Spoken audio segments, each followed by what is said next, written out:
prorating or one-time charge billing adjustments. In this video, we'll guide you on how to adjust a child's billing that was automatically generated during registration. This may be necessary if the child starts in the middle of the month and you need to prorate the charges or add a one-time fee.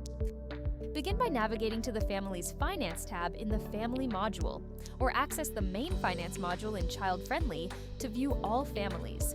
Locate the specific invoice you want to adjust using filters or by searching for the sponsor. Let's use Brant as our example.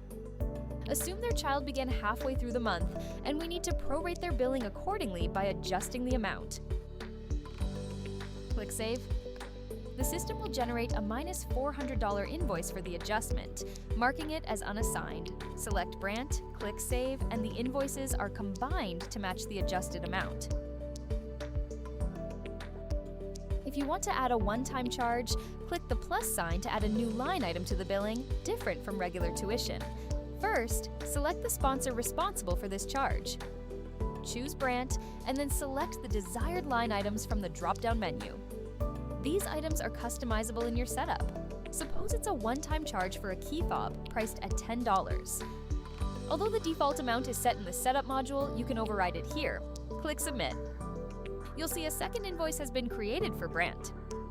If you prefer it on the same invoice, reverse the action by deleting it. Then, instead of adding to the main billing, you can add an item directly to the invoice, ensuring there's only one invoice. Add the key and press Save. This will update the main billing automatically.